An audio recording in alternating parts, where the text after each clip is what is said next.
while I'm at this bitch. Yeah, shit. Red Bull up in this bitch.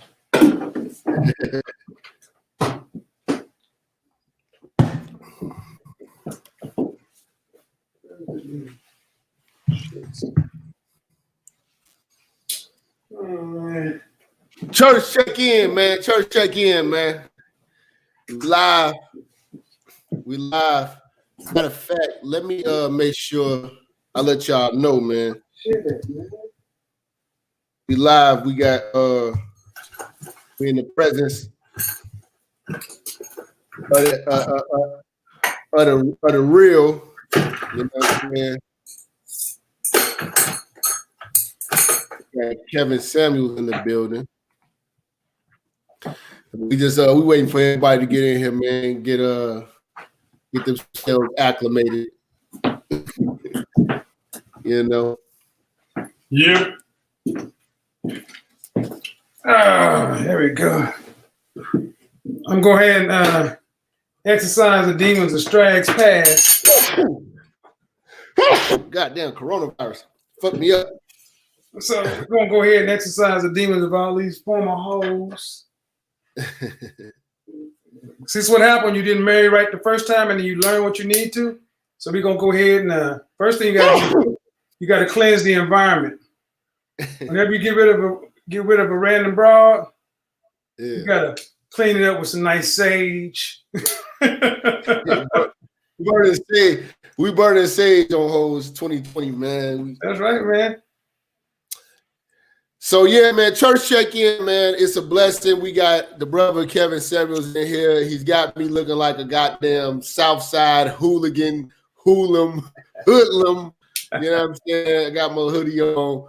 The brother coming in this motherfucker looking like he ready to run his campaign That's for right, president. man. You know what I'm saying? But not Trump out.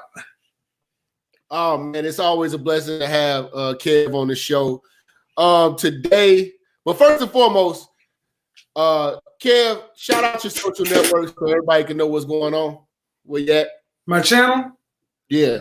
For those who don't know, my name is Kevin Samuels. You can check me out at my name, Kevin Samuels, my YouTube channel.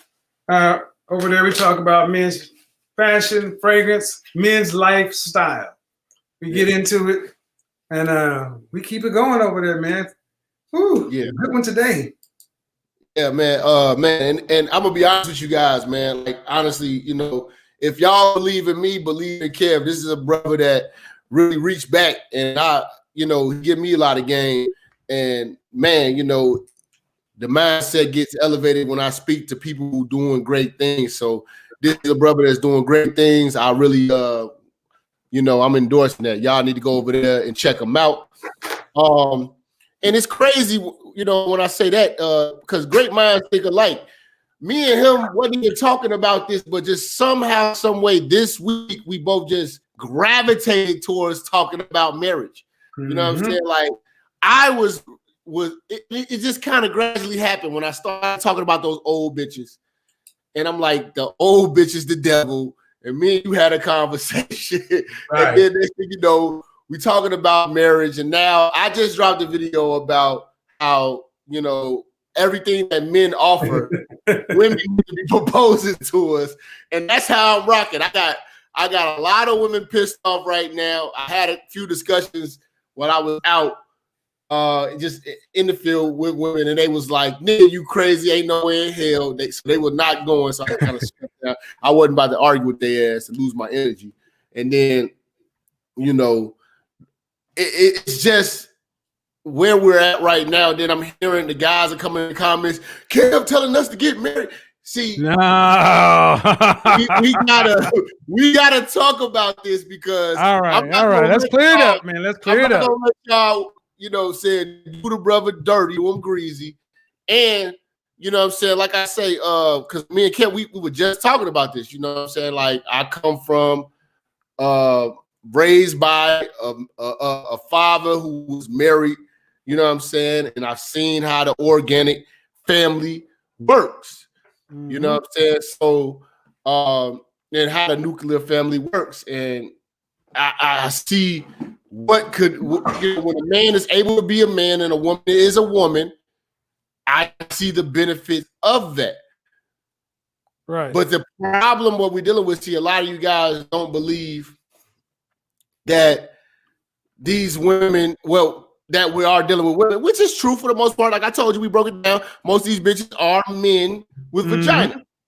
So you're not dealing with a woman. But when you find a woman, you cannot be so fucked up to where like, oh, you know what I'm saying? Like this bitch is completely opposite of everything we're complaining about.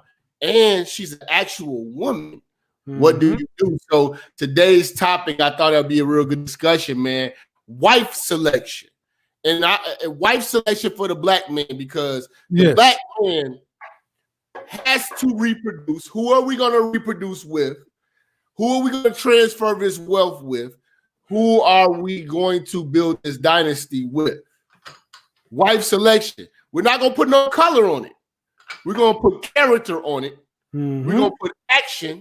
This nigga breaking out all the colognes. Y'all get y'all shit together. Listen, subscribe to Kev. I just bought 4 colognes. I got shit to do, man. I got some Time for some Gucci Guilty, some YSL, and I got the burger. I got the burger. That you rock with. I like all those. You know, I'm a young nigga, man. I'm still trying to get seasoned in this shit, man. You know, but the bitches say I smell good. So you got Blue de Chanel, you winning. I gotta go. Listen, let me tell you what's so fucked up about it. I ordered the Chanel Blue off of Amazon. And I never got it. Really? So I had to hit Amazon up, and I'm like, this never got shipped to me, and they refunded me my money. And I never put the effort back into getting it again, because it was like a I don't know how many ounces, maybe 8 ounces, something like that, for like $100 something. 5 or 3 or 5 ounces. But Blue de Chanel, man, I wore that the other day. Listen, that Chanel. I own over 1,000 bottles of fragrance, but that's a damn good one. That is a fragrance right there. When, like, I ain't gonna lie to you. This is what was so crazy about it. I seen it in action. A nigga. This is one of my homies, man. I'm listening. Hold on. Go ahead. I'm listening. And he, you know, he wasn't blessed with the type of looks that I had. He got game though. He could definitely talk to bitches. I love going out kicking it with this nigga. But the bitches was so open off of the nigga coming around, and they kept just smelling the nigga. I was like, what the fuck? And the nigga, I asked nigga what kind of cologne that shit was. It was that Chanel Blue. So I went to order it, and I don't know, man. Maybe it's the heavens. They didn't want me to have it. So, you know what I'm saying? So if anybody got love for Jappy Jap, spit Jappy Jap some Chanel Blue. You know what I'm saying? Real talk. All right. We got 200 people in here tonight, man. Make sure y'all hit the likes. Make sure y'all hitting the super chat. Bring the bona fide black man killers. You know, these motherfuckers. The bona fide shit the black men need to have right there. Oh, we're gonna break everything down. No, man, I just think that, you know, a lot of times folks over here don't really watch my channel. So if I can we can give up some game, and I can also get a few brothers, you know, knowing a few other things they need to have. Life is good. That motherfucker right there is the business. I'm gonna tell you guys something too, man. Stop having pride to where you can't recognize somebody who got a greater knowledge in whatever area than you may have. And you need to pick their brain. Mm-hmm. That's how I became wise in every facet, whether it was real estate, whether it was just, you know what I'm saying, the workforce, you know what I'm saying, health and fitness, the game, you know what I'm saying. I talk to everybody about, you know, I talk to pimps, I talk to motherfucking married niggas, single niggas, I talk to everybody, you know what I'm saying. I analyzed shit and I got where I am, and I took my own experiences and I refined it. But you have to see where you want to be greater at. You can't just be, you know, complacent to where you can't receive any type of knowledge. You know what I'm saying? So I say I like what Kev is doing. You know what I'm saying? Showing you niggas how to dress, stay groomed. I mean, goddamn, be a bitch magnet, man. You know what I'm saying? You gotta be Hell yeah, man. I get to come over to the church and cut loose. Wife selection. So let me ask you, Kev, because this is what niggas have been saying in my chat room. They've been trying to go in on you. You know, you know, when you come over and fuck with the church, you fuck with the streets. So go ahead, man. They like, nigga Kev is telling us to get married to these weak assholes, this simp ass. What is the fuck is going on and shit like that? So, all right, let's analyze the game, man. Let's take our time with this. What's going on? All right. So this first started off, man, when I asked the question, because I work with at least 3 men a day, at least, and a lot of men I've been working with, especially the last 12 months, have been black men. STEM, you know, we talking brothers who are a lot of brothers you have in your chat room, truck drivers, brothers who got, you know, own their own business, brothers who are IT. And one of the things is I noticed that what they're saying, all these guys, whether they come to me for fashion or lifestyle, all of them are wanting to get better, but they want to end up being in a marriage. But you don't hear marriage talked about a lot over here. And so a lot of these guys were asking my opinion, such and so forth. And now I juxtapose brothers then when I deal with my non-black clients. And most of these guys are already married. So I asked the question, coming from corporate America, that's where I said, here's the question that made people mad at me. I said, rich and wealthy non-black men marry, sometimes divorce and remarry before and or after becoming rich and wealthy. What do they understand and know about marriage that single middle-class black men don't, or lower upper-class black men don't? That was the question.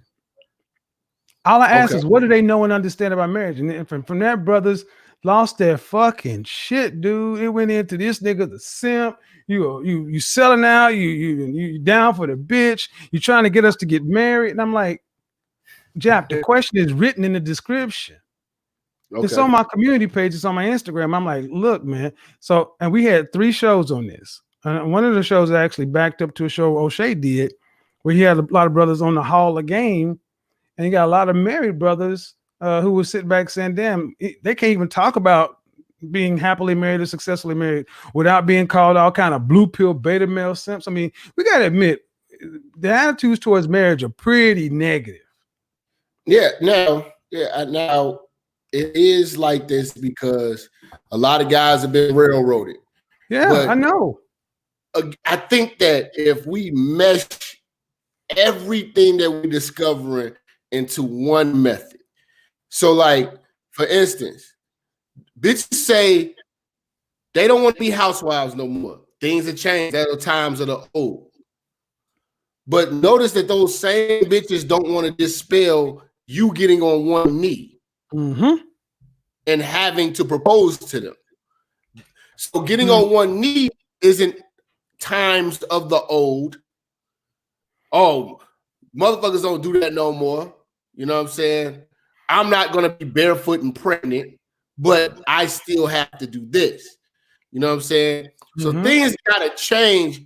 And what's so great about what we're doing is we're empowering men and letting them know their power, because most of the men who propose to women don't know that they have power.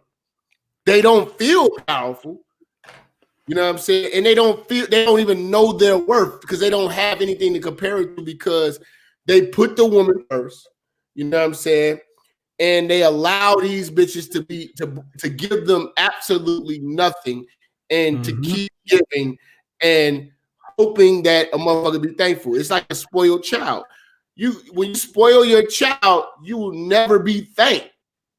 You know what I mean? Like, you been giving your kid $500 a week allowance and crazy shit. You know what I'm saying? Like, man, you know, they're going to be fucking entitled and spoiled. So that's what bitches have become. And yes, these bitches of today, it is hard and extremely hard to find a woman to marry. But I remember when you called me, that Kim Kardashian and Kanye West discussion has to add, because most niggas, yes, I understand greatness is within all of us. Mm-hmm.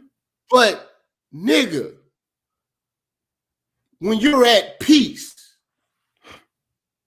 and your bitch is on point and she's a teammate and a player, and she's only playing for Team U. Right. Period. You can win big. See, and this is where I think a lot of brothers misunderstood. I was talking about marriage only from a position of power. And when I said I'm already assuming I'm dealing with a dude called Henry. Henry is an acronym that stands for high earner, not rich yet. And I got 5 dudes. Brad is the white dude. Lee is the Chinese Asian dude. Ahmed is the Middle Eastern dude. Keith is the brother, and Enrique is the Hispanic dude. Blake Henry. I'm talking about men who are out here, top 10%, top 5% earners, power, making moves, got their shit together. Not some 50-50, not knowing who they are. I'm talking about dudes who are out here with shit done and not marrying for no damn love. You're marrying, if you marry, you're marrying for position, power, network, and if you want children, something like that on down. See, the discussion of marriage, what I found out with that conversation is this subject, just the word, Jap, it triggered so many black men. They didn't even want to hear what I had to say. It didn't matter if I wrote it down. Didn't matter if I spelled it out. It was just like, oh man, fuck all the whole concept of marriage. And I thought that was really wild, considering that how many of men, and I specifically talked about millennials and zennials. I'm like, well, a lot of you guys ain't never been married. And I'm gonna be real. A lot of guys today don't have that much experience with women. So I'm like, where are y'all getting all these ideas about marriage? And I asked this one question. When we talk about marriage, what woman pops into your mind? And inevitably, the woman that popped into their mind was a negative black woman. And I'm like, well, okay, that's issue number one. Who you considered to be the standard bearer for women? If that's all you got to pick from, then I see what you're saying. But Kev, to these guys' defense, and I have to agree with what you say, but it is to their defense. Most black men have never dealt with a woman. A non-black woman? No, a woman. Right. Because she is. See, a woman is a job. Mm-hmm. A female is a label. You're gonna get that by default. Being a woman is a title that's earned. Most guys have not. Most black men have never dealt with a woman. So this is the reason why a lot of black females are angry when black men get white women, Mexican women, Filipino women, Arab women, other races of women. It's not the fucking race. It's because when you compare womanhood to what you are, right, you do not compare in any way. And Kev, most brothers have to have their shit together to even encounter a woman. Because those women don't accept Rodney. Right. That's why I asked the question, Jap, to get brothers to realize what you've been dealing with ain't all this out there. And I said it, if men with hundreds of thousands of millions and billions are in this United States with these Me Too feminists, all the same laws and everything else you're dealing with, why are they continuing to marry, divorce, and remarry when they got all that shit that they could possibly need? What's the incentive? They must know something or understand something. And that was what I wanted brothers to go understand. The difference between a female and a woman. The difference between, I said, don't ask me, because I didn't give them the answer. I knew my point of view, but they would be torn apart. I'm like, why don't you go ask? A lot of brothers say they're out there in corporate America. Go ask your white counterparts. Go ask your Hispanic or Jewish counterparts. Ask them. Because you gotta understand this too. They don't have the problems that we have. No. We have females who think they are women. Yes. And only an enlightened man, a seasoned brother with who is progressive, doing his thing, who has the ability to provide, can identify something's wrong here. Mm-hmm. Other niggas is just, you got a fat ass, they accepting that. Whatever. Black men are putting the torch to these motherfuckers right now. And I love it. I love what's going on. I love what's going on. You didn't catch my show earlier. You didn't catch my show earlier today, man. But I suggest, it was almost 700 people in there at one time. I want brothers to go back and watch the call-in portion of the show, because I had women call into the show too, right? And I had one sister get on there and perfectly showed her ass, and coincidentally, she got a PhD. And I asked her, "What your husband got to say on this topic?" Dude, just go watch the show. See what black men ultimately. I'm already knowing they gonna fight us. They're gonna fight us all day about this shit. Oh yeah, and this is what they do. But the facts are the fucking facts. Mm-hmm. Black men have really never experienced a woman. So when we do experience a woman, it's no turning back. Yes. This is why you hoes are so fucking mad. When we fucking get a Latino woman who they want, it's no turning back, regardless of how big your ass is and how it jiggles. Mm-hmm. It's no turning back, because why lose everything that you built to fucking please the unpleasable? Because these women, our black women, have become men with vaginas. and they want us to they want us to sign up for the job of pleasing the unpleasable. They are always disgruntled. Why is the black woman so disgruntled? Everything she wants, she didn't got. And every aspect, like even if she's being mistreated as a hoe, she fought to be a hoe. She fought to be that. Because when the black woman was at her best, we was on her ass and we put clothes on her ass. Mm-hmm. She fought us. So, okay, fine. Take the clothes off. Now you're out here. Oh, well, it's not those days and times that women don't sit around and be pregnant in the house with barefoot. Okay, cool. You're not married.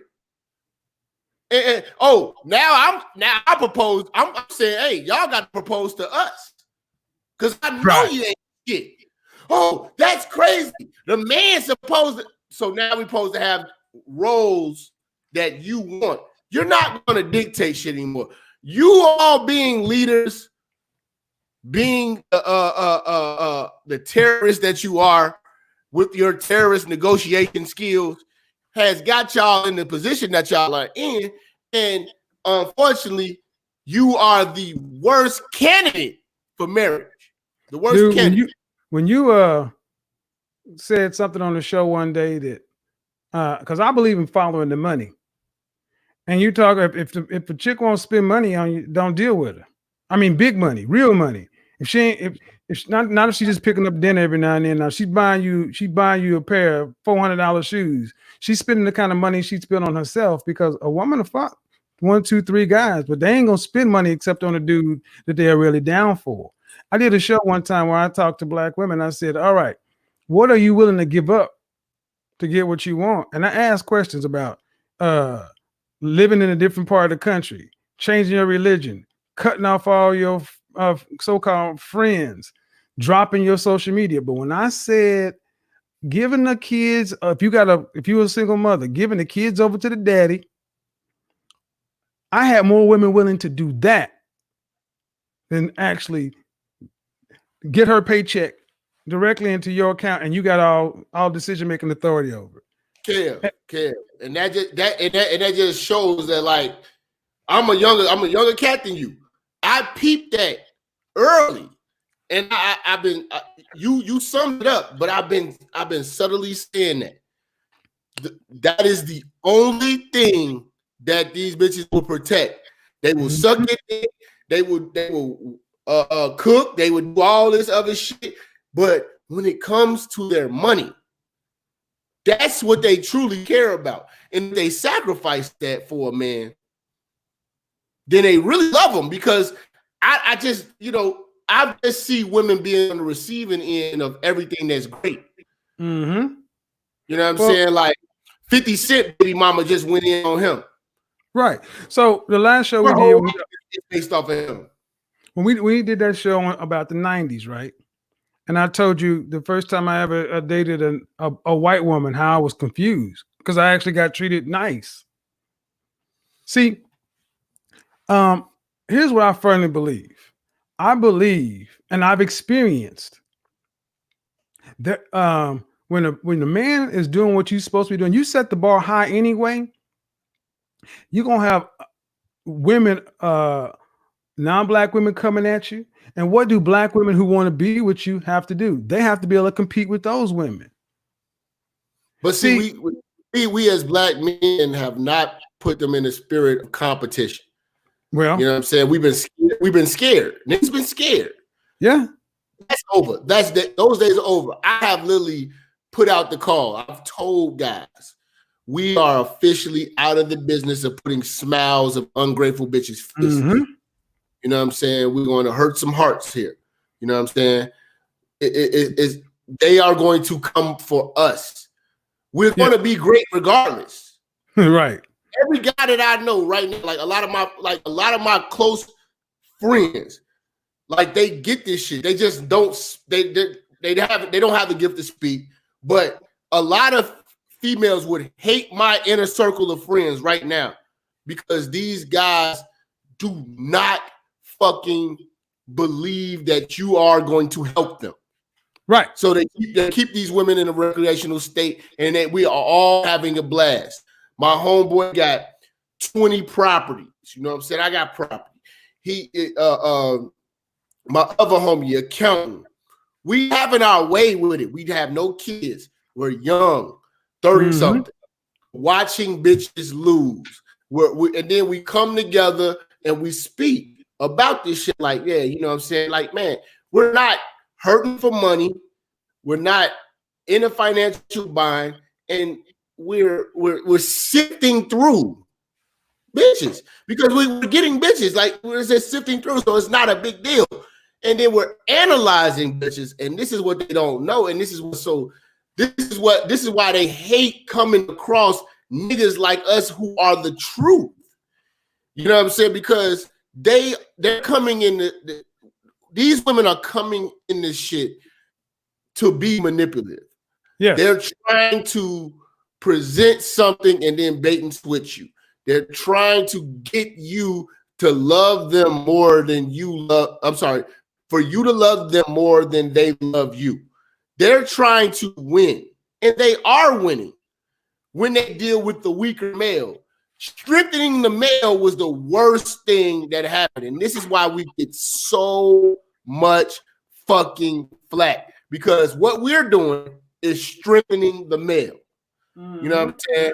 I'm starting from the street level, the ground level. We working up. You getting the corporate niggas, getting everybody on that. But brothers are losing their wealth, losing their power, losing everything that they have built, and because of the wrong decisions with the wrong bitch.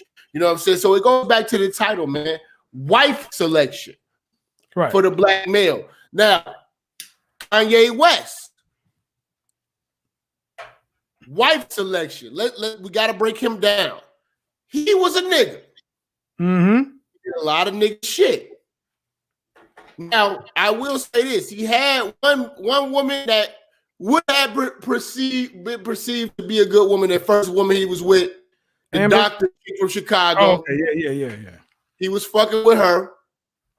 And got on his nigga shit, started fucking with strippers, buying pussy, and got on his motherfucking what's that bitch? Amber Rose shit. Amber Rose. Ran around here. All of Kanye's mistakes was made on Amber Rose watch. Mm-hmm. Now, a lot of guys, I had to think about this too. Although I do not like the fact that Kim Kardashian has a sex tape, I view that as some hoe shit. But you have to understand that every man that came in Kim Kardashian's life either married her or wanted to marry her. Well, hold up. Let me throw something at you, Jack. There was a movie called Indecent Proposal. Remember that movie? Yeah. Where dude say, "Hey man, I'll pay you $1 million for one night with your wife." See, when you are marrying for power, or when you're making a power move, believe it, there's a number that everybody has where they'll go. And you can ask yourself a question. If you Kim Kardashian, right, an Armenian chick, nobody really know you. What are you known for? She was known for being Paris Hilton's homegirl. Right? Yeah. Where's Paris Hilton now? She's a sandwich artist at Subway somewhere. She's nowhere. But she's a sandwich. Kim Kardashian did what I consider to be a amoral, pragmatic, ruthless move. She fucked R&B star Brandy's brother on tape and released that shit. Actually got a vivid deal, a porn deal, to get a lot of money for it. So what did she do? She fucked a man on camera. I'm sorry, I got plenty of digital evidence of fucking bitches on camera. Plenty of people got sex tapes. She made a strategic investment. From that point on, she became the new it girl. After Ray J, where'd she go? To Reggie Bush. Then after Reggie Bush to Kanye. You ain't seen any more sex tapes. When Kim Kardashian broke the internet, her little sister's a billionaire. She has a fortune. Her mother's a brilliant marketer. So if you had to fuck your man on camera, I think she came out very well on that end. But this is the thing. She fucked her man. Yeah. Not just no regular nigga, nothing like that. She fucked her man. And a lot of people are not understanding that, like, you know what I'm saying? Okay, fine. She sold the tape or whoever did it, you know what I'm saying?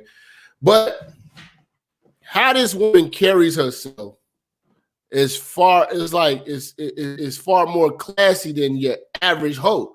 You know what I'm saying? And when she fuck with niggas, she be fucking with them. She be down with them. What's that chick's name? What was Stevie J's ex-wife name who was on Love and Hip Hop Atlanta? Her and her man made a sex tape and that was supposed to have been leaked. Yeah, that was see Kim Kardashian, the Kardashians, if nothing else, they come out and they disrupt the market. She made one tape, she ain't made two. Now, all things being equal, if she could have got the same outcomes, anybody would not want his wife to have a tape out there. But nobody would. But I'm gonna tell you, in quiet rooms with powerful men, everybody's like, look at the billions rolling around this family for. She got a lot of money. And see, when I told black men they need to get on par with black women, and what on par is an acronym: opportunistic, non-committal, pragmatic, amoral, and ruthless. That's how you need to deal with black women, because they deal with you that way. When I grew up on this baby face, blue pill. We laughed about it, but that simp shit. No. Now I understand what I should have known as a young man, and that's the way I'm playing the game right now, and I win. And see, that's the thing. I want men, black men in particular. If you're going to deal with women, you need to walk away from the situation on your terms and better than when you got into it. If she's investing in you, don't be with her. One thing people cannot ignore is how on board Kim Kardashian is with Kanye's dream. Yes. You know what I'm saying? Like, a lot of niggas, you niggas give up on your dream to be with a bitch. A bitch be like, okay, enough is enough. I'm tired of you dropping mixtapes. Huh. You know what I'm saying? Whatever, nigga. I'm tired of you trying to be a motherfucking graphic designer. I'm tired of you trying to do this. Tired of you trying to be a motherfucking clothing designer and shit like that. Go get a real job. This isn't it. A bitch would be your worst discouraged. Dude, the man was down 50-something million in the hole. 5-3 in the hole. Now he 3 billion up. You know dude. Why?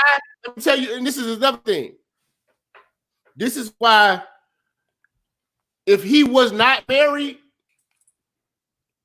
this money would have been divvied up to hoes. Mm-hmm. I'm gonna tell you why. Listen to me, y'all. Listen to me, y'all.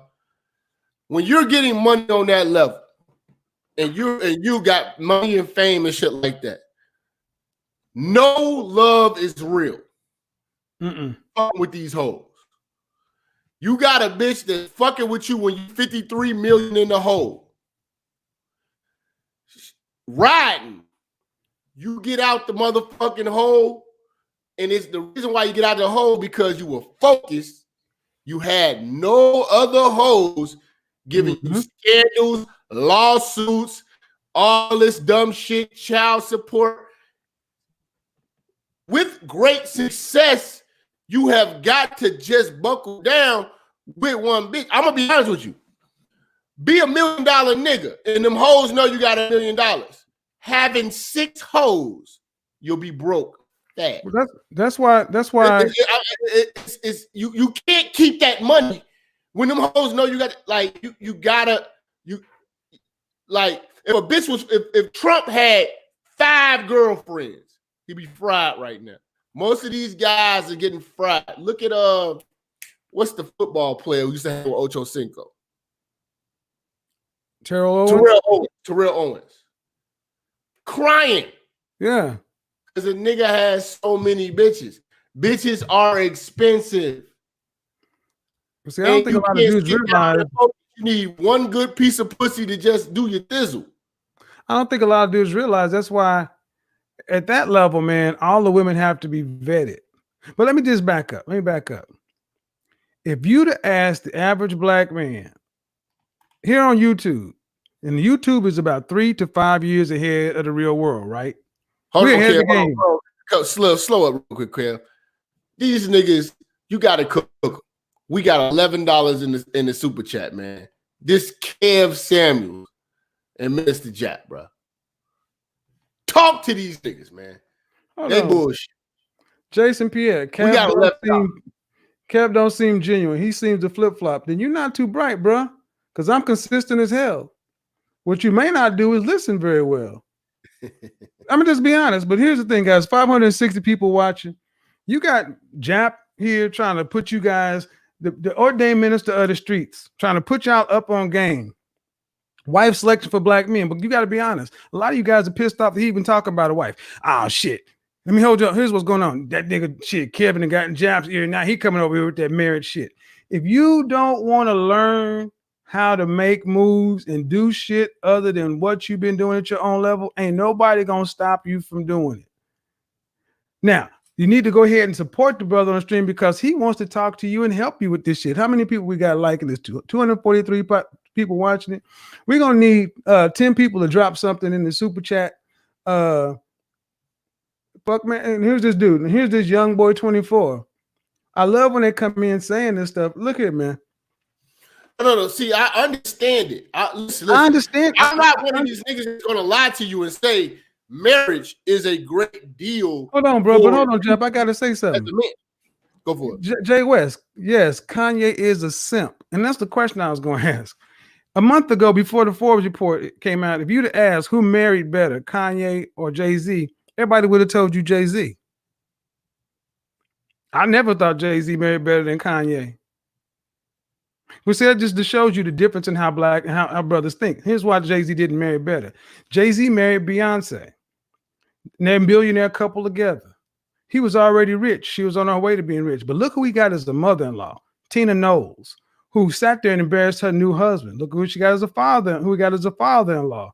All that drama back and forth. Look who he got as a sister-in-law, throwing punches on him in the elevator. Even when he did cheat on Beyonce, like all powerful men do, he got eliminated. Kanye, what have you heard Kim, and in 14 years of marriage, they broke $1 billion together. Kanye's been married 8 years to Kim. What have you heard scandalous about Kim? Nothing. Kim is playing her role. She ain't trying to be on stage with Jay-Z. She ain't trying to tour on concert. She's helping black men get out of jail. He married into arguably one of the most powerful marketing minds, families in the world. The 21-year-old youngest is a bona fide billionaire. 600 million billionaire. But see, but if you listen to how black women talk about the Kardashians and all those other kinds of stuff, that, brothers will be like, look at Caitlyn. I don't give a shit about Caitlyn Jenner or Bruce Jenner, whatever. I look at the results and the outcome. This Kanye is going to fuck around with Bush. He got a damn. Have you seen his farm out in Wyoming? He's got $1 billion, and it ain't in music. The money Jay-Z had when he married Beyonce was in rap. The money they've made after that has not been in just making albums. Kanye is not a better rapper.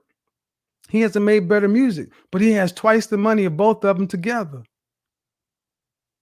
So who married better? Would you rather have a situation where your wife is playing the back and you can follow your dreams and be crazy ass Kanye? Or would you rather have to share the spotlight and get eliminated?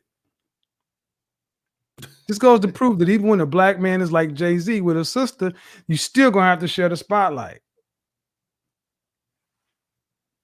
Yeah, it's crazy. This is the thing. So we got folks joining in, man. Thank y'all for showing some love, man. Appreciate y'all on super chats, man. We do this for y'all. Now I understand where brothers is coming from. You know what I'm saying? Fuck marriage and shit like that. It is a shitty deal in regards of your bad choices. For instance, it's a few ways you can look at this. If you're a boss nigga, you set up prenups and you marry a pet, a loyal servant. And I personally feel that when a woman is in the pet child state, she should be offering it to me. Mm-hmm. Now, and that's me never looking to her for any type of business decisions, anything regarding. Listen, your job is to keep me smiling and to keep me feeling good. I'm a king. I'm moving. Now, when I'm trying to acquire, I'm trying to build dynasty, legacy, I'm going to look for supreme cooperation. Mm-hmm. And what can I use my wife for?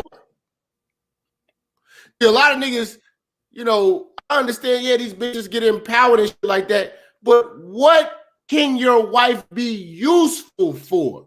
What can you use her for to elevate your last name? And niggas don't value their last name. You was not born to be alone in this shit. Although these laws and shit like that is railroad against this mindset, but you have got to fuck with a woman who is devoted. And there are certain actions that can take place that can show you her devotion. With Kanye, they both was rich. He 53 million in the hole. Any black, regular, hood rat bitch would call him a deadbeat daddy and would have left him to cry. The bitch I don't want to say empowered him, but she made his life stress-free and kept him encouraged. Let me ask you one question, Jap.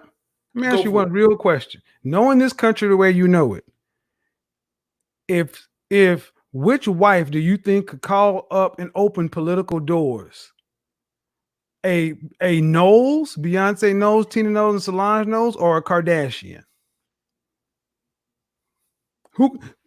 Jay-Z and Beyonce got in with Obama, but where are they at now? Kanye and Kim are in with Trump, but like it or not, they could still call in more political favors because they are networked other places. Kanye is using his wife and her connections to his advantage. And see, that's why when I hear brothers say fuck marriage, I know I am on record saying I do not believe in state-sponsored marriage. I hate it. I don't like it. It is a bad deal. I'm not flip-flopping, but what we're talking about is being married for power moves, not marrying for love, not marrying because you got to have somebody to pay the rent with. We're not. I wrote down some points too because I want to slow you down real quick. Hold on, brother. We as black people, we as black people, period, have got to stop marrying for love. Love is a feeling. Love has conditions. That unconditional love shit is a fairy tale. Love has conditions. If a motherfucker let me tell you something. These black bitches of today, if you don't meet the conditions of what they feel that is love, they gone. They gone fast. You niggas black men stick with black women longer than they stick with us. We put up with way more shit with y'all fat asses than y'all put up with us. So let's keep it 1,000. Conditions. Nigga cheat, you hoes gone. It's conditional. It's never unconditional. Now, love is a feeling. Love is a feeling like being drunk, being high. It's a euphoria. It has to continuously be renewed. That's a feeling. Respect, duty, purpose, that's something that goes without saying. But you're going to fall in and out of love with everybody you with. And if you're marrying for love, that will set you for. It's plenty of bit. All you hoes right now with kids by niggas that was in and out of jail, you were in love. All you niggas that knocked up strippers, you were in love. Look what love has gotten you. So we got that out the way. Love is not an intelligent means to make a life decision on linking yourself up with somebody. This romantic marriage thing has to stop. It has to be a power chess move. And listen, I want to say something. Hold on. One more thing before you go in. Go ahead. Power chess moves. Families. If my girl's father is a businessman, they own a big trucking company, whatever the fuck it is, whatever like that. I got my shit going. You know what I'm saying? I got my company going. My daddy got his company going. Yes, we rocking with each other for the time being. We in love and shit like that. This makes sense for us to put all this together, all of us to be family, instead of my good family being family with your ratchet ass mama who on welfare, ratchet ass daddy you ain't never seen, one tooth in front of the motherfucking liquor store. No, power marry power. You know what I'm saying? Wealth marry wealth. Plan. We have to plan. Now it's time to birth the baby and hand off my last name and win. Every other race of people get this. They take the romance out of it. But the reason why the black people lose bad marriage is because we think romantic. Go ahead, Kev. Well, and that's why I wanted to kind of clarify that we talk about the same thing, man. And I'm not trying to insult anybody, but we're talking about difference between maturing into a grown damn man doing man shit, and then versus you still out here running through life at 40 years old like you're a teenager. See, when you start moving like a man, you don't say shit like politics is trash. Politics is necessary. This antisocial leanings that so many black men have ain't hurt nobody but you. You are not in the position. Kev, those are the talking points of a strong black bitch. Right. But when I hear a black man say that, I'm like, bro, who do you think you're hurting? You can say all this shit, but and who are you hurting? Ain't nobody sweating you. What is this negative antisocial attitude getting you? And this is one of the things that harms black men so much. Antisocial leanings. Don't want to conform, don't want to play the game, want to be counter to everything. And that shit sounds good in the barbershop. And when you talking shit with your boys, but it don't get you nowhere except being continual labor for other men and making them rich. See, in order to move up in this world, to make real money, you can only work so many hours and make so much money per hour.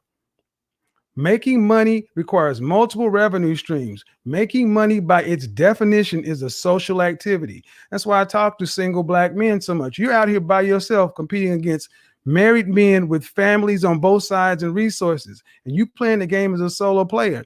And dudes are like, well, I can outwork them and work harder than this and that. Yeah, but the people up here don't trust you.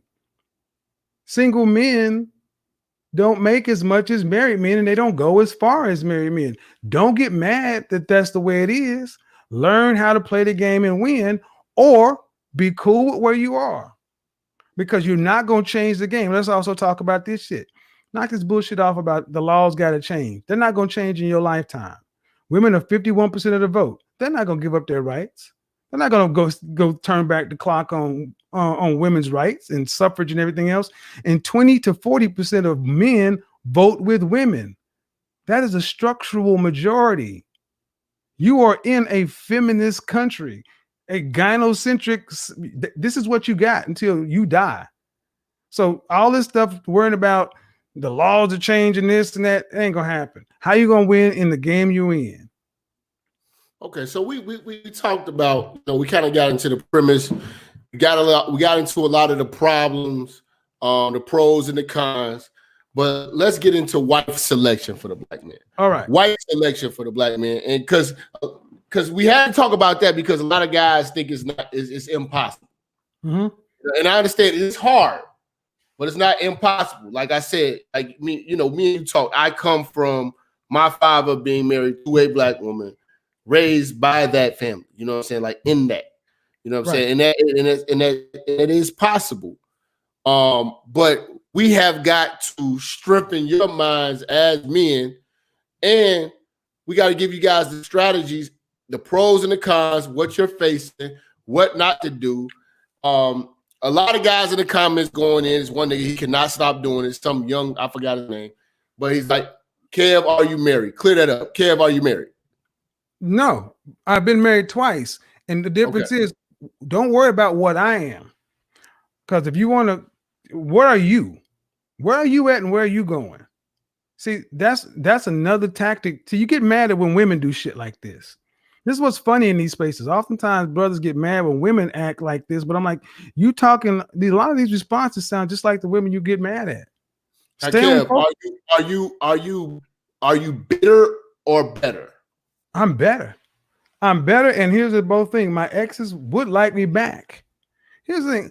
I understand why I failed in my marriages. Number one, I wasn't the man I am today.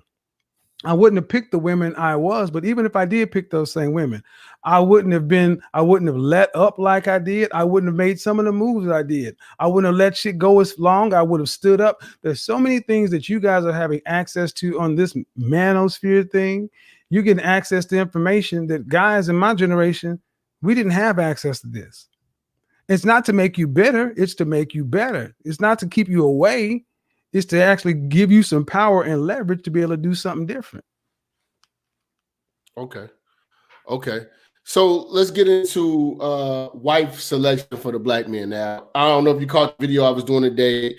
We kind of broke down everything that women have to offer. I put it in a jar. It was a jar of fuck shit. It was just like too much fuck shit. And it was that versus everything that I know that a man's duties, and I know what a man offers, and I know what a man like me offers, and I know what general men offer. Because if a woman is being married, it's usually a man that paid for it. If a woman has a ring on her finger, a man paid for it. If a woman has a fucking house she's living in, usually a man paid for it. Most of these people that become bosses have been married 3 times because men paid for it. Right. So I'm breaking this thing down to the point where it's like, listen, man. Oh, go on, Danny Hughes with the big super chat. Appreciate that. Oh, okay. Yeah, appreciate that. You offer the least. You should ask for me to marry you, because what comes with marrying you is everything that I'm about to have to provide for you. So you should at least make a grandiose gesture of proposing to a man. And the reason why I say that is because we've been proposing to women who have nothing, who are in the hole financially, who just fucked up in life, can't make good decisions, is everything. We're proposing to them with giving them the option to say no. And when they say yes, then we get to really working, buying all this shit, setting up shit, letting them dictate shit from the wedding and all this and that. And then these same hoes cheat or initiate the divorce. Okay. If a woman was to truly sit down and know that I have to pick my husband, she would not be making the mistakes, and she would not be so prone to leave. You know what I'm saying? Like they are.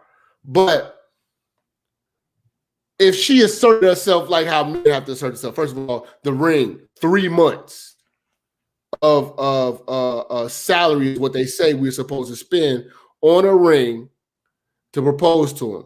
Get down on one knee in front of everybody, just to show it's real. And then if she says yes, we are now commanded to start serving. Okay. This whole mentality only benefits the bitch. She offers us nothing. I have to ask you, your man been married twice. What have you gained besides experience, but just gained monetarily from your wives? Nothing. But I also didn't. I don't want to sound biased, but I'm so sure that they got something to show for fucking with you. The question is, what they get for fuck with me? Did they gain? Now, see, I didn't walk out and lose a bunch of money in marriages. I didn't lose. But see, here's the thing. I start with the premise that black men, when you talk about getting married, let's be real. When you talk about getting married, the average black man is thinking those black women are all you get to pick from. That's most black men's problem right there. It's 40 million black people in this country, and you picking from 20 million. No, pick from the planet. Pick from the entire country and any other continents. See, and that already fucks a lot of black men up, because honestly, the average black man does not have the social skills, the soft skills to really be able to talk to anybody of any other culture. But it goes back to, like, if you truly believe in what Martin Luther King says, then it goes back to the content of the character and not the color of their skin. So you want to pick the best person for the job. And if you look at being a wife as a job, then these typical Keishas, You can't make them better than any other nationality or culture just because you want them to be better. Well, the woman you just talked about, slaughter them credential wise as far as being a wife. The women you talking about having proposed. What I was thinking, I'm like, okay. But somebody asked the question, would you get married again? If I did get married again, it'll be for one reason, because I wanted more children. I don't have a need to get married again. But if I were to get married again, I would marry somebody who is younger than 27, preferably 25. And I would be and she would have to come from a 2-parent household, and I would actually be making the arrangement with her father. See, if you can make those demands when you have something to offer. Shout out to my frat brother Alan Roger Curry. He kind of worked that situation out himself. Yeah, and see, guys don't understand this. Like, you are looking, when you truly don't look at women as your equal, you can make those demands. You can, and I truly, wholeheartedly do not see women as being my equal. I don't expect them to be, able to provide. When I look, all of y'all are broke to me. All of y'all are stupid to me. It's whoever looks better and whoever cooperates more. I put them all in that position. And that's why I'm going to always be on their ass and, run my motherfucking situation how I was going to get ran. But she will benefit. And if she wants to continue to live in the benefits, then I think it's only right that she will get on her knees and propose. Because everything that I am and everything that you are, it makes no realistic sense for me to be asking you to marry me. You offer me, I get absolutely nothing out of it. Marrying these bitches and proposing to these bitches of today is like So what I'm hearing, though, the woman that you're talking about brings nothing. I would say, why marry somebody like that? Because this is the thing. Like it's a few ways to look. Like I said earlier, it's 2 ways to look at it. Kev, you can be a boss nigga and have a woman that is a pet and a child to you, or you can marry for power, right? And that is a woman that, you may consult with, and you're gaining by fucking with her. So you see, I think it's 2 ways to look at it, because there's a guy that's gonna be great regardless. But in the power dynamic, I think you're overlooking one part of it. The family.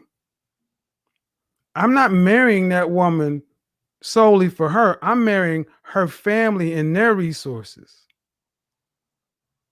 Okay. You see what I'm saying? But then, okay, so you young woman with a powerful family, you still are, you're still going to be able to guide. Well, okay. Of course.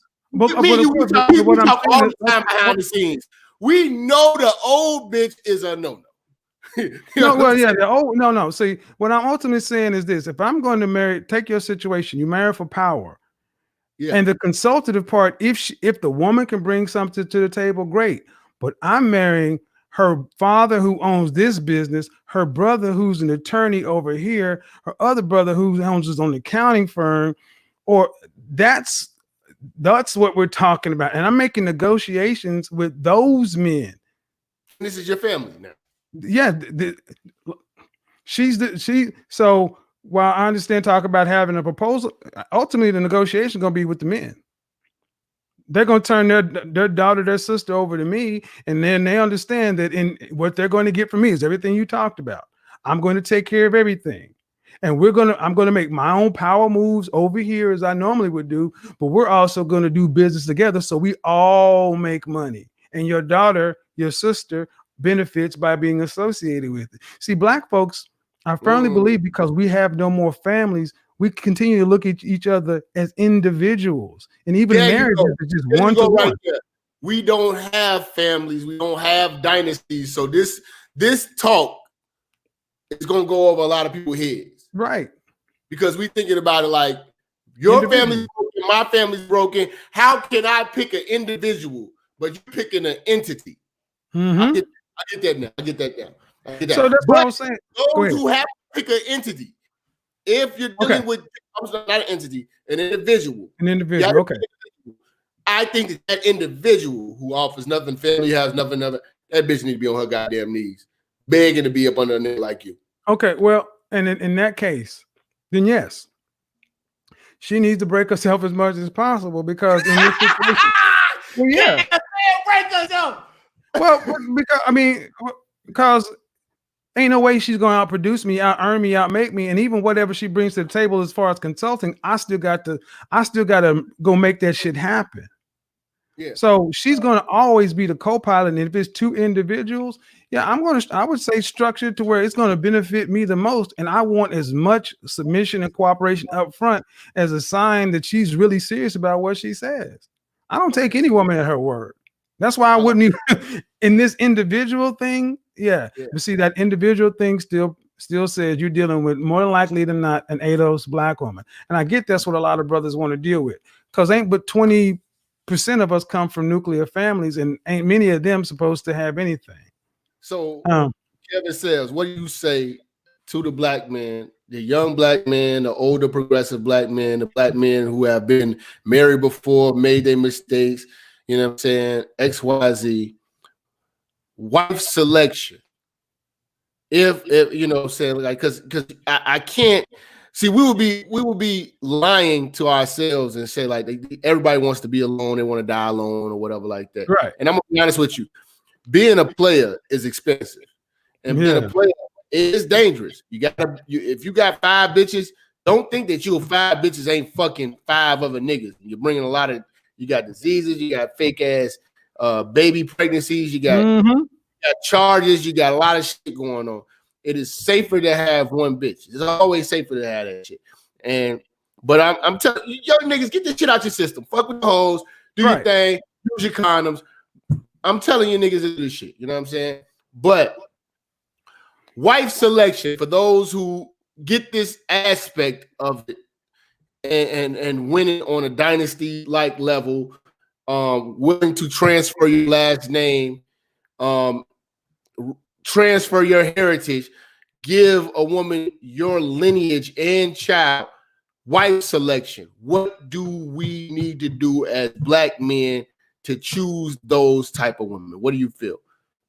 Well, I'm going to say something. I personally don't think you should be worried about getting married until you're at least about 35. You shouldn't be worried about this shit. 35. 35.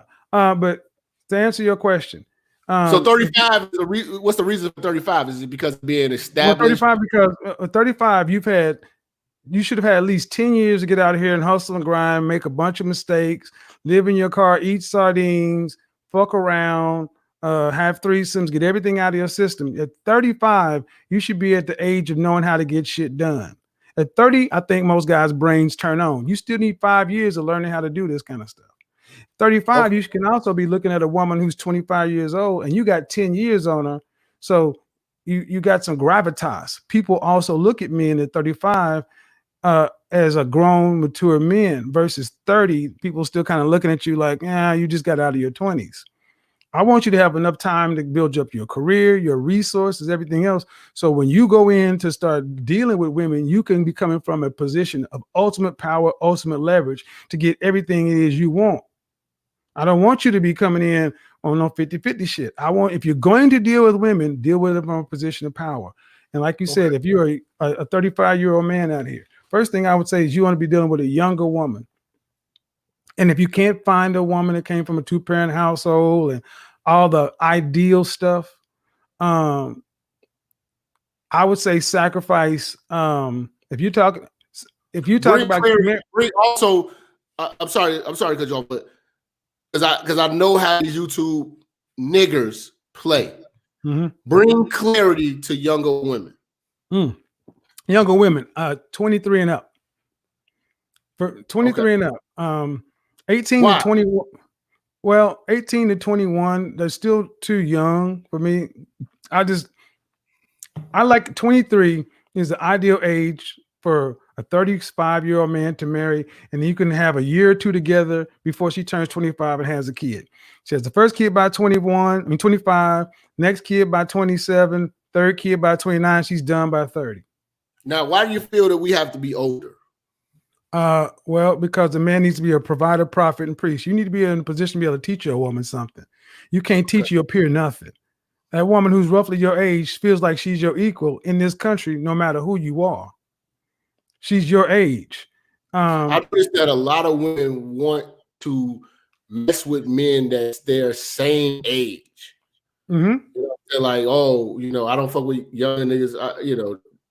They say that, but whatever. But a lot of women, and here's the thing: women who want men who are their same age, men who are younger than them, men who don't have their level of education or whatever.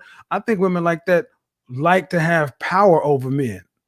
Now I will say this: women, the man of their dreams is a nigga they same age. Now, when reality hits, they want a older man. Yes. When they're hoeing, they want a young man. You know what I'm saying? So now, nobody could have told me this and understand, when I was in my 20s, the dudes in their 50s weren't like us. But I think this twists a lot of guys up, understanding that millennials and even zennials, they are actively looking for older men because a lot of guys, they just don't feel like they're mentally ready. Now, that doesn't mean that they're ready. But, if you're a younger man, 35, if you've been through this thing, married, divorced, got kids out there, you really got to ask yourself what it is you're looking for. I believe every situation is a negotiation. Okay. So we got the age piece. Woman younger than us, preferably 23 and up. And the older you get, the closer she needs to be like 25. You don't need to be in a 23-year-old at 55, Okay. So under 27, 23 to 27, depending on your age. But always try to keep it under 30, because if you're marrying, I'm assuming there's going to be some kids. If you're dealing with a younger woman, a woman that young, fertility, kids has to be a part of the equation. If you're not dealing with kids, then you have a little bit more of a flow. She's kind of worthless. She's just really pain in the ass. There you go. Wife selection. So what else we got as far as wife selection? What would you say? Well, honestly, man, as crazy as it sounds, I would rather go down in looks to go up in character and cooperation. Because I don't deal with women who are under 8s. I've had some bad bitches, and the badder the bitch, 9s and 10s are community property. I don't want to deal with those problems. Give me a 7. Hold on, kid. Hold on, kid. You talking about for the rest of your life? Oh, now understand something. You want to deal with Wesley Snipes in the face? No. Understand something. Understand your Godfather. A 7 is pretty. 7 is a day walker. You are proud to be seen out with her in public. She's a dress size. She's 5 foot to 5'4", under 30 years old. She's the dress size 6 or less. Over 30, go up to a dress size 8. For people who, for reference, go back and look at Pam Grier in the 70s. She was a dress size 8. I ain't dealing with no mud ducks. But what I'm not dealing with is 9s and 10s, LA 9s and LA 10s. Those are the women that are like Nicole Murphy and Amber Rose, and those kind of women come with all kind of problems. I've had 10s before. I've had Victoria's Secret models. We haven't talked about Vivica and all that, bro. You don't want that shit in your life, because no matter what it says, even if you're a successful guy, when you're talking dudes that make 10 million a year, man, you don't need those issues. I want a woman that I can be attracted to, but I will go down in looks. But I won't go ugly. She has to be attractive. And see, that's the thing. You can but cooperation and character. So what do you look for? Well, because you can't go to the things you used to go to, churches and families and anything else like that, I suggest the guys have a gauntlet. I say, hopefully you got some homeboys that you know you trust well. And I have my 5 dudes that I trust. I have 5 guys around me. I respect and trust them enough to substitute their judgment for my own. So if I'm going to deal with somebody, I know I'm going to have some blind spots. So I'm gonna sit in front of my boy Jeff, and Jeff's gonna have a conversation with her a couple times, and he's gonna come back and tell me what it is. And if Jeff sees something that I don't see, I'm gonna take that into strong consideration because I am not going to make another mistake. That's if you're looking to have kids and all these other kind of things. But let's just say you're not. I don't want to get too far, but there are different kinds of relationships. There's the ones that you're trying to have a lifelong commitment, marriage, and legacy. And then there's just being together, not dying alone. That's a different situation. Which one we want to tackle? See, like, I think the being alone and not dying alone thing is it kind of, it's 2 ways to kind of gauge that. Older Is your guys, audience even like that though? Is your audience even in that age range to where you talking about guys 40 plus? 45 to 25. You Okay. know what I'm saying? But I'm gonna say this: like, older cats will have that mindset, and really, really rich cats. You know what I'm saying? Now, if you're a young nigga on your grind, you know what I'm saying, that may not apply. You might want to, you know what I'm saying, have companionship. You know what I'm saying? Or you might want to try, you know what I'm saying, have a bitch that you can utilize. But that's why I say it's 2 ways to look at it. Are you trying to, you know what I'm saying, obtain with your bitch? Or are you just looking for a pet that's, you know what I'm saying, mentally a child? And I'm being honest with you. To me, just women's fucking thoughts are mentally, you know what I'm saying, to me. I consider them all to be on that level. You know what I'm saying? You Shout know out what to you're obtaining with. Goshen. This one of your guys, Goshen. Oh, what's You up, know, Goshen? Yeah, he's actually from O'Shea's channel. But what's up, dude? Here's the thing, Jap. Your people come with the paper. They don't be fucking around. I eat fish sandwiches. When your people come through, I eat fish sandwiches all night. Here's what I ultimately think, though. Dudes got to ask themselves a real question. Do you want sons? Do you want children? If you want sons, then you have to have a woman that's going to raise your sons well and not make your daughters hoes. What used to happen back in the day? A king would marry a woman, and her job was to give him an heir. Yeah. All right. So if you know you want kids, then yeah, you got to marry a wife and a mother to your children. That's different than a pet, you know, just a bobblehead. Cool. This is why men need to know what they really want and get very real with themselves. If you know you don't want kids, you know you just want to, but you want some live-in pussy, well, that's a different thing. But at the end of the day, I want men to be in a position to where they have power, they have leverage to where when they do pull a Donovan Sharp and say, lose 5 pounds or you're not gonna get any more dick. And she jump her ass on the treadmill to lose 5 pounds instead of giving you lip. I don't want men to have to be dealing with shit that me and guys in my generation had to deal with because we weren't taught better. We weren't trained better. We weren't taught to pick a woman from a position of power. We were taught to pick them from a partnership standpoint. No, you ain't my partner, you ain't my equal. When I'm at my dinner meeting with you and whoever you with, her job is to sit there and make me look good at my business meeting with you. I don't want her to be cutting me off and trying to talk to you and debating with you and shit. That's not your role. And I know this about myself. So guys have to really know who they are. That's why I say guys need to wait until they get on into the mid-30s, because trust me, who you are right now in your 20s, everybody changes about every 5 years. What are your thoughts on that one? I mean, it goes back to what you were saying about being 35 and up. I think that's a good age. Like right now, I'm 36, so I know I truly found myself. I know who the fuck I am. I'm not changing. I'm only going to get better. I'm not going to regress. I'm only going to progress. It took time.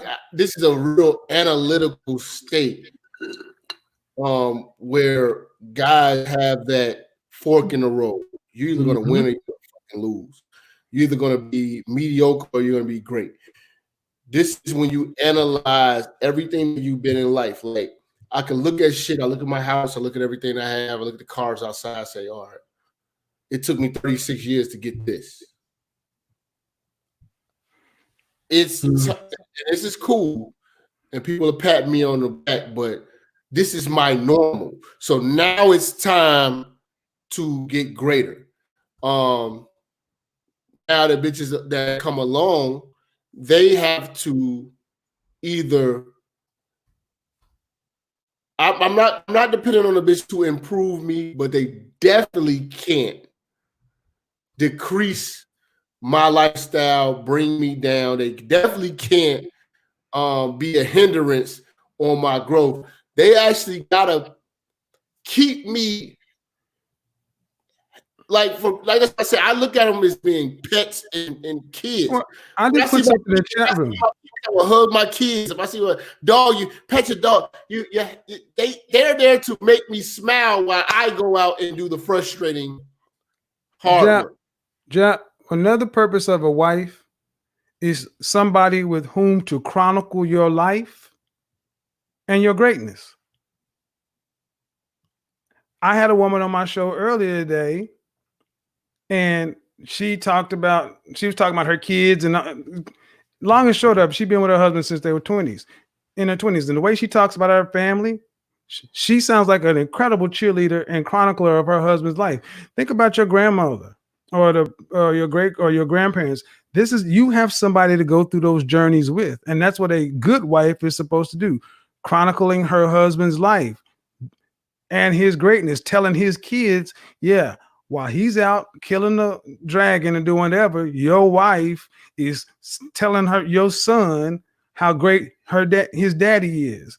Your wife is telling her daughter how great her father is and making all this shit possible for us. But the crazy part about it is this generation of women, they want credit for shit. For instance, like, yeah, your daddy was doing all this, but I was the one that did it. You know what I'm saying? Like, they don't want to allow men to be great. Well, it has to be equal. And then that's a woman to not consider. And this is why they're in the position that they're in right now, to where we're really sitting down having a serious discussion. I got a lot of brothers emailing me crazy, like, bro, this shit makes a lot of sense. I don't see the reason to sit down on one knee and ask to give this bitch the world. If I'm going to give this bitch the world, she should ask me for it. See, and you said something right there. If hogging the spotlight, if you out slaying the dragon and she wants to say, yeah, he slayed the dragon, but I cooked it. No conversation with that woman. It's done. All you got to do is show me who you are first time and I believe you. See, that's the beautiful thing about being where I am in life right now. I believe who people are. I read people really, really well. And when you reach the age of where you are, I am, and the ability to get shit done, the most powerful thing a man can do is leave. And I can leave. And the beautiful thing is, guys scared to leave. A lot of guys scared to leave. They're stuck in situations, bro. Right. Can't leave, and then have the ability to go where you want. They can't leave. They just can't. Right. Well, having the ability to leave and then know you can make it happen anywhere. You move from Chicago to Miami, make it happen. Move from Oklahoma to Atlanta, make it happen. See, when you're a man and when you reach a certain point in your life to be able to know how to get stuff done, you're not as timid as a lot of men who get married younger, who feel like you're building with your wife, and she can take credit for where you are as a couple. No, I don't want her to be able to take credit for anything. You can use my credit card, but you ain't taking credit for shit. You are my biggest cheerleader. And this may sound crazy to a lot of young black men, unfortunately, because we don't see this. But what I'm saying is one of the best things you, as a black man, you could do is go volunteer. Even if you think I am full of shit, go when the COVID is over. Go to the American Heart Association and go to the Heart Ball. Go to Habitat for Humanity and go build a house. Go see how people with money and with people at charities see how they interact with folks.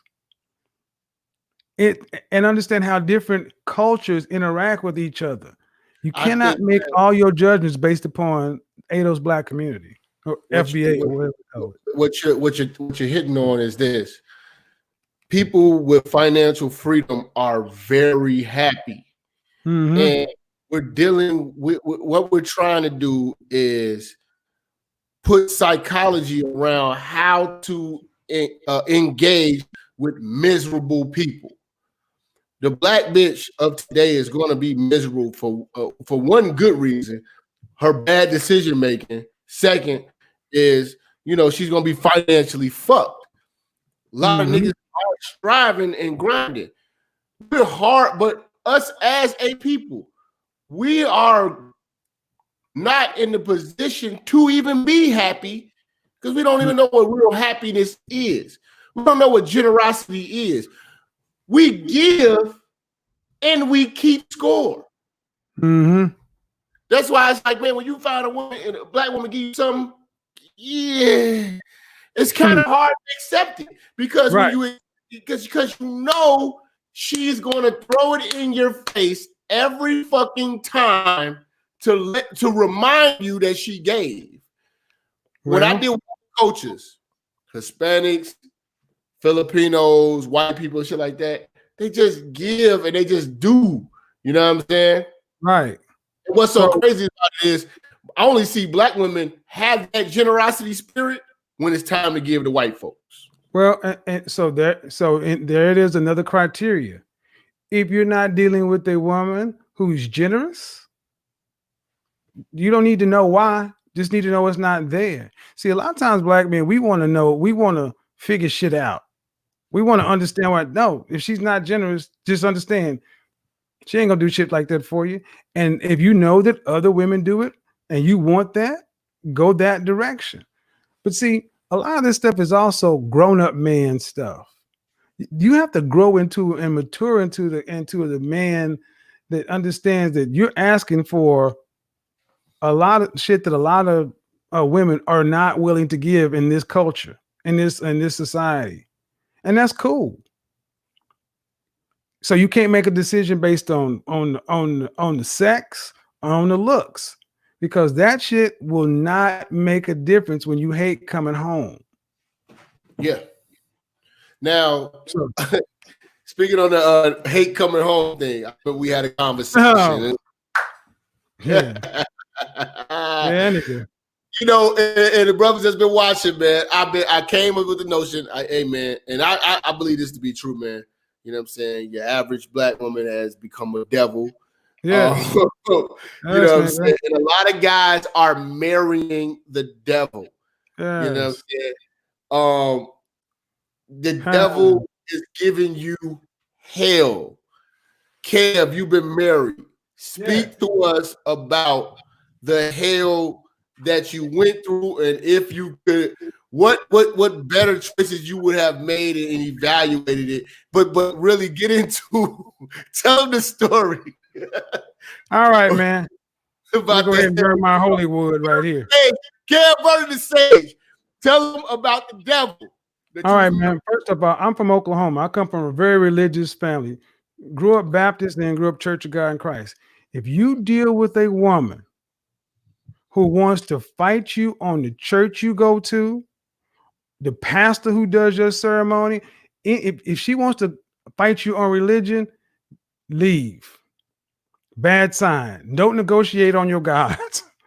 But when when you're dealing with a woman, oh my God, to where I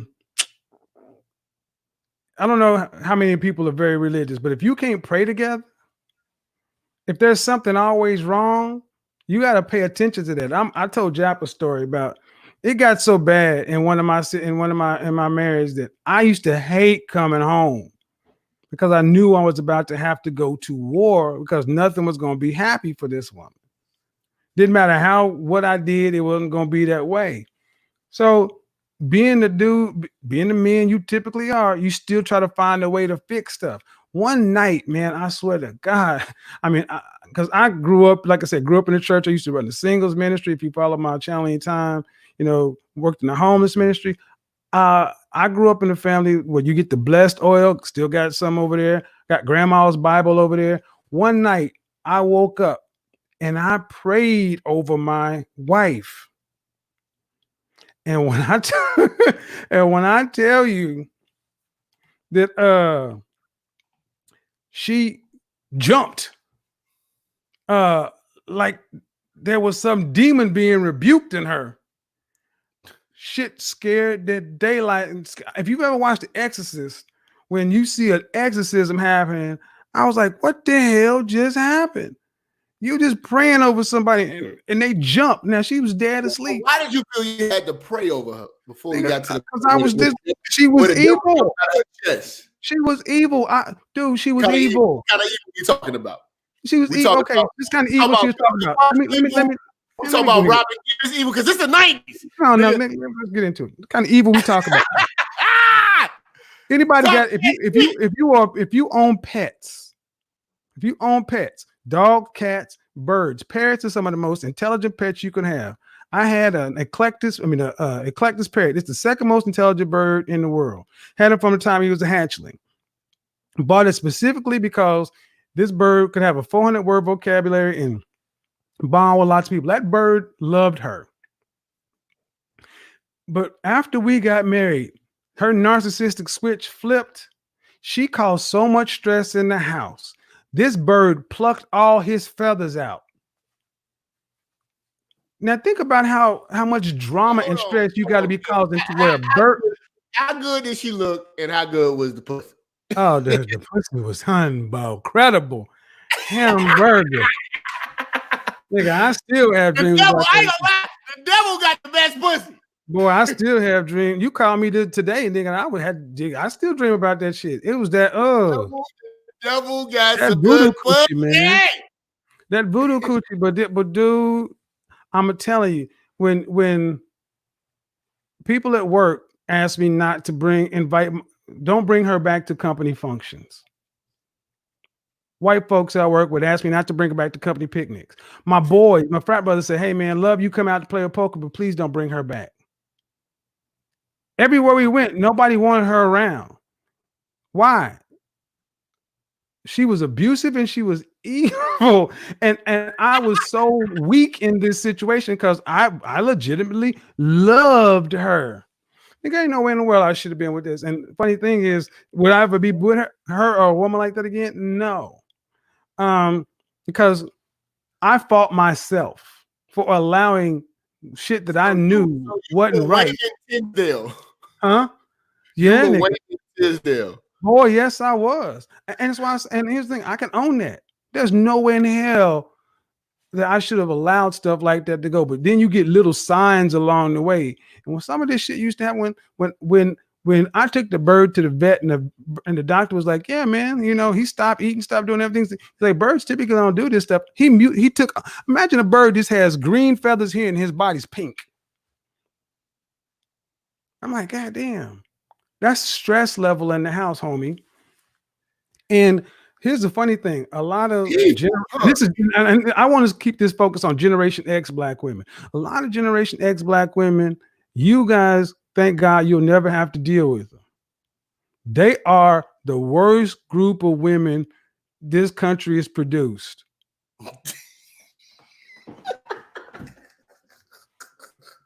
Because in Jim Crow and coming out of civil rights and all that other stuff, You used to be able to put one person in the college. The black families put the daughter in college and the boys went to work in the factories in GM and Detroit and all that other kind of stuff. Black women turned on black men in the 90s. And this is not up for debate. So that's when we laugh at these 90s movies, nigga, we lived through that. And the ones of us that survived are really like, yeah, we survived crack, Reaganomics, AIDS, and black women. God damn. Oh, bullshit, you not, dude. When I prayed over her, I was like, oh. We got to do a show called Surviving Black. Tell niggas the trauma of your baby mom. Dude. Now, okay, so was that wife, did you have kids by that wife? Thank God. Okay. Now, here's the thing. The second wife, what was she? No. My first wife, my high school sweetheart, we had a child together. But the second one, And Lord, I was like, and that's a blessing because, dude, if I did, as toxic as that whole situation was, one of us would be dead. I firmly believe somebody would have ended up dead. She probably would have killed you, bro. I would have killed when you have somebody that's diagnosed with the borderline personality, and actual clinical diagnosis. But see, I still the way I'm built, I take ownership for that shit myself. I'm like, all right, bro, there's no way you should have been doing as much as you were doing, getting as little as you were, and still tolerating bad behavior. Mm-hmm. They shouldn't have been doing this. There was nothing that made this worth it. And that's your fault for being dumb. That's your fault for thinking that you could fix somebody or love some. No. But again, no matter how we were raised, the music, whatever, I still got to own that. But so if I'm telling you from all the shit that I've been through and other men have been through, that there is still something out there, because I'll just now you hear more of our stories than you hear of stories that work. And that's the sad thing, because that's what you hear in the black community so much. That's why I encourage guys to go outside of our community and talk to people who actually have working situations. I mean, Jap. I got to put it down because I don't want to lose it. You talked about this earlier. Approach from a position of power with the two marriages that you were in. Did you approach those situations from a situation of power? And if you didn't, would they have been better? Would they have been better if you would have been a man of power and positioned the whole marriage surrounded by power? The second one, yes. The first one, did I approach it from a position of power? No, we were not consistently. That was the problem, not consistently. In the first marriage, I was taking care of everything, had all the money. But this is also around a time when the .com industry that I worked in, when the .com bubble burst, and then Enron went belly up. So a lot of people had a lot of money and then lost a lot of money overnight. So we went from a situation to where I was covering 100% of everything, to where she actually had to work, but she's still doing about 30%, but that's 30% too much. Had I been able to stay in 100% financial control, it would have been far better situation, even though I wouldn't have been happy. The second situation, I was in 100% financial control, as much as I could control. But she never was committed. She was never as committed to the situation or marriage as I was. At the end of the day, when you marry somebody who you're just diametrically opposed with, and it's bad going in, you can't be in control of somebody who's never all in, who's never committing. So I will say this: when you talk about, you got to propose to me, you need to know a woman is all in unequivocally. Because how you start out is how you finish, because it only gets worse after you get married. Because people start to get comfortable. Okay. And if you as a man, if you start allowing things to go wrong, start giving a little power here, doing there. Yeah. but I had no one else. My family members, the people in my family were married. My grandfather had passed, so I really had no one to talk to and give me this kind of input either. So, yeah. Yeah, how important do you feel with the happiness piece, as far as these marriages? Like, were these women happy, or No. were you happy? So the women were never happy, but you were always working to try to keep them happy. Well, my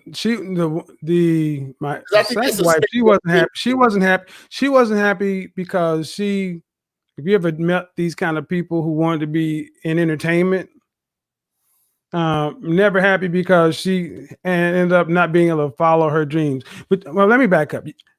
Borderline personalities cannot ever truly be happy. So when you're talking to a true narcissist, the diagnosis for any kind of narcissistic personality is always bad. Now, the first situation, our biggest issue, here's how that situation could have worked.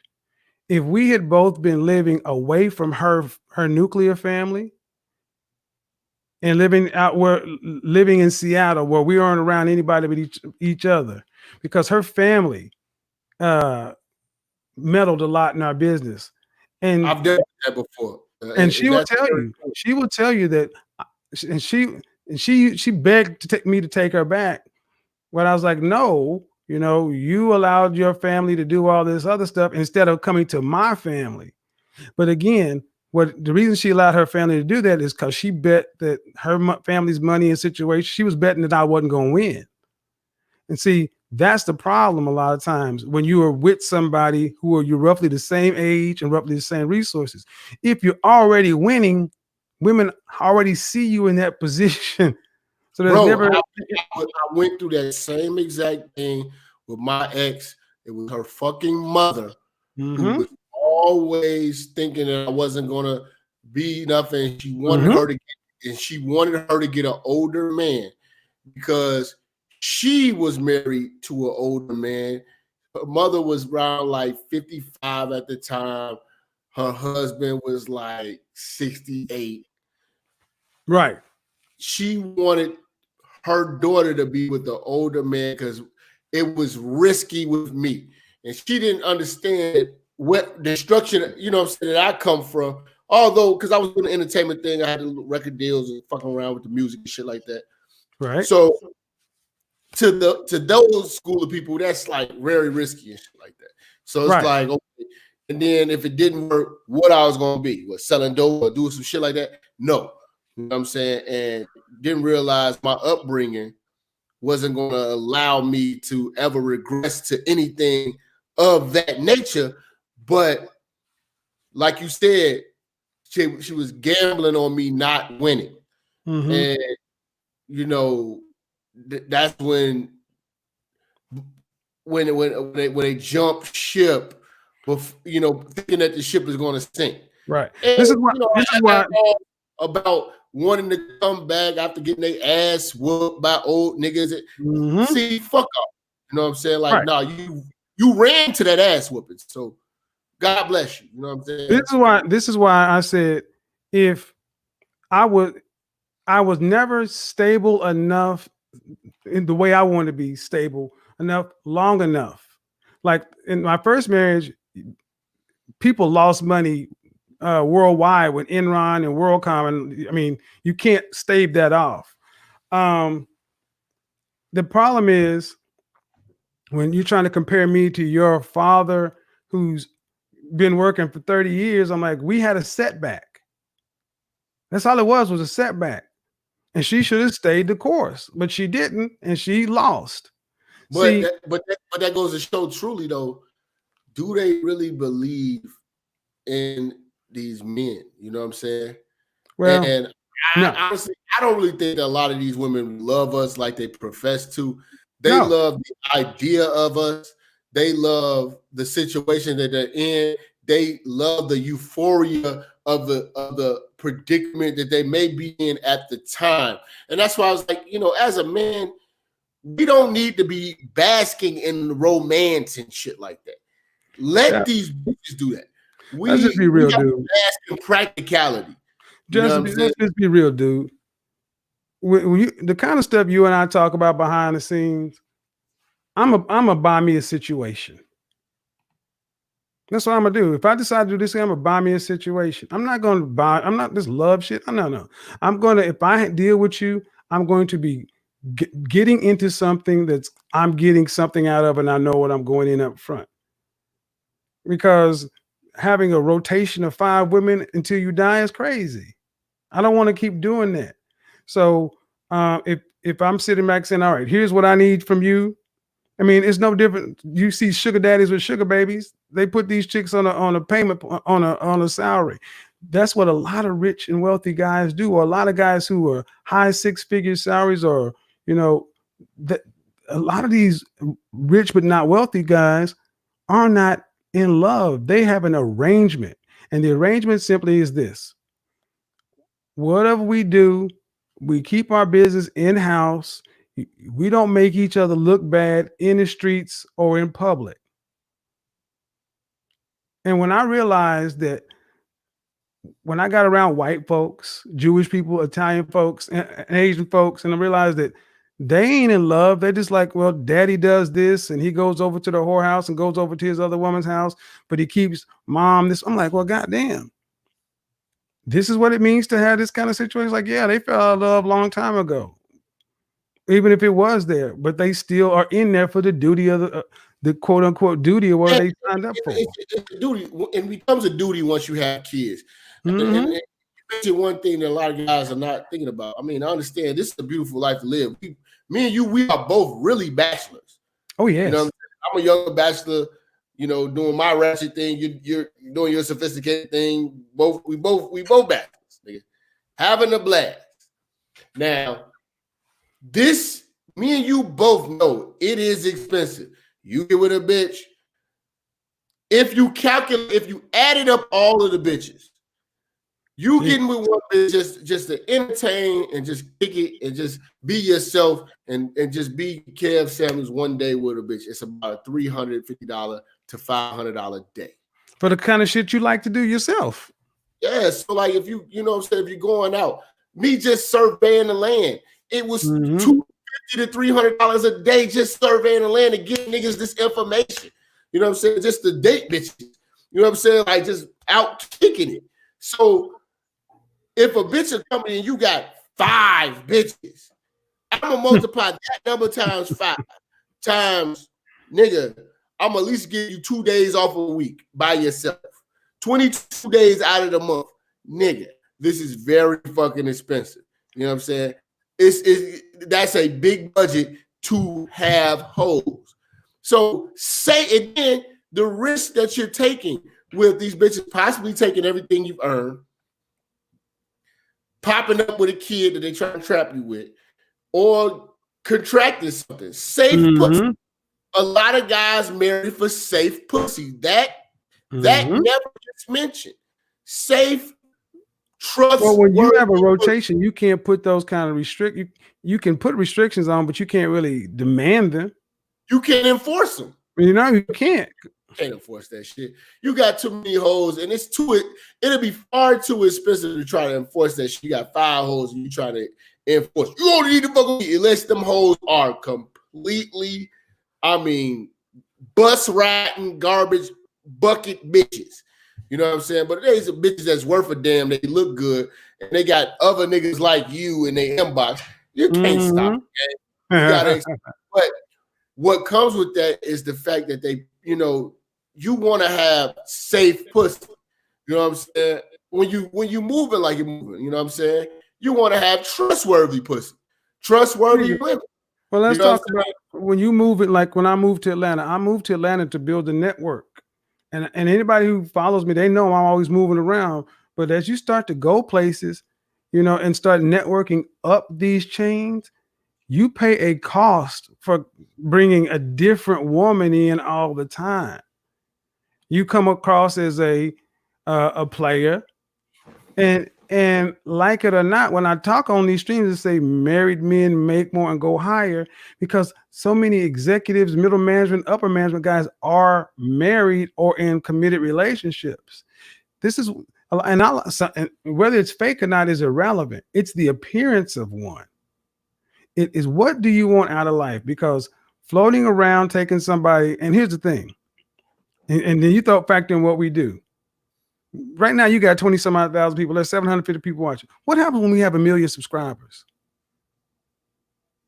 All you need is one reckless chick to come out.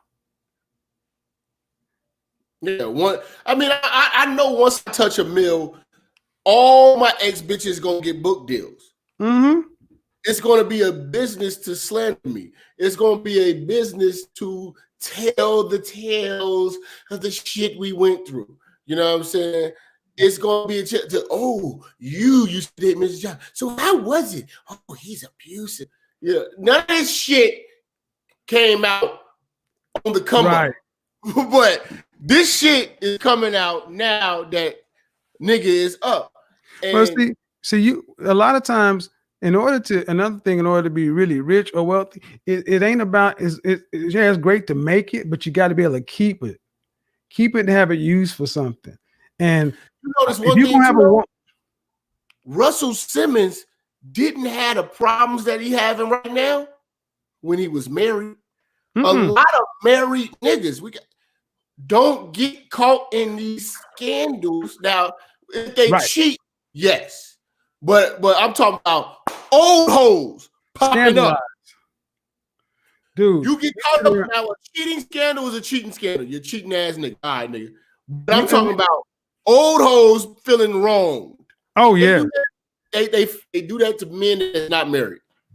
Because there's no woman in the picture. And see, if you actually, the kind of woman I would get with is going to have, she may not have the money I have, but she is going to have major utility in building and maintaining a network. You ever watch the movie Casino? Or Sam Rothstein and talk about how his wife could work a room? It's hard to put a value on a woman that can actually work a room on your behalf. Now, of course, we know his situation didn't turn out right. But understand something. There was, guys, what I did not understand when I was out there making mistakes is I didn't understand I could demand what I wanted, and then if I didn't get it, I could say no. You don't have to negotiate all along the way. You negotiate up front, and then you stick to what you have. See, we weren't taught that. We were taught happy wife, happy life, keep your wife happy. So you always you always chasing, trying to make her happy. No. This is what you're gonna get. Here's the package. It comes with the leather seats and the heated. No. I'm gonna mention this, and a lot of people, a lot of especially women will get upset, but prenup. Yes. How do you feel about that aspect of it if you're going to marry somebody? It's mandatory. Okay, it's mandatory because let's say you and I were going to go into business. We're going to have a fashion church. We're going to go into this business with bright-eyed and bushy-tailed, looking at all the possibilities that can happen.